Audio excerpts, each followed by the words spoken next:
Drage mame, drage žene, draga dekleta, večinoma ste mame. Razmišljal sem, kaj bi vam dejansko želel za vaš praznik. Tako kot sem rekel, drage mame, žene, partnerke, sestre, dekleta ali mladenke, karkoli že, v končni fazi boste vse mame. Ne? In mogoče bi te stvari najlažje razložil iz moje preteklosti. Celo življenje sem se ukvarjal z športom, 10 let sem bil profesionalni kolesar. In glejte, v bistvu, če takole pogledamo, nek slab športnik, slab tekmovalec, ki kasneje postane trener, zelo težko vzgoji nekega vrhunskega tekmovalca. To pomeni, v življenju lahko daš samo tisto, kar imaš.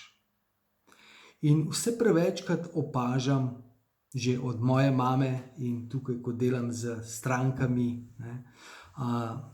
da dejansko nek naravni, bom rekel, proces, naravni vzgib, naravni odnos, ki ga ženske imate, mame, je, da se žrtvujete za svoje otroke, da se žrtvujete za ljudi okrog sebe.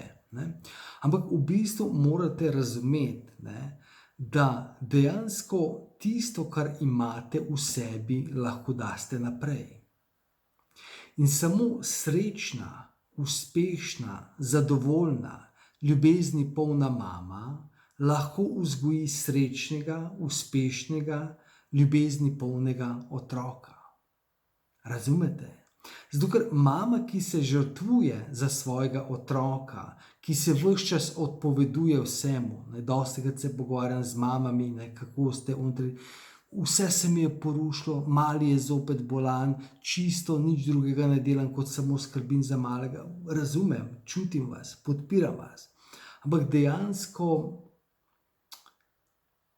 bistveno je, da se zavedate, da samo tisto, kar imate v sebi, lahko daste naprej. To pomeni, vzemite si čas zase, tudi če otroci in ostali malo počakajo.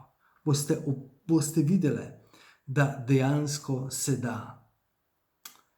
Investirajte vase, razvijajte se, postanite srečne, postanite uspešne.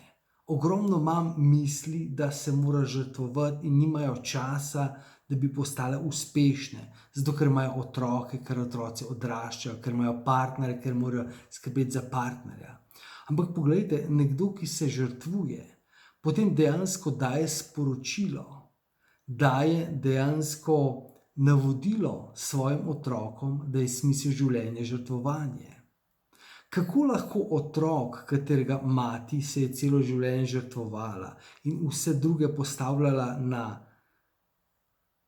bom rekel, v prednost, na prvo mesto, pred sebe pa na zadnje, kako lahko nekdo, ki je to celo življenje gledal in poslušal, postane in postavi sebe na prvo mesto?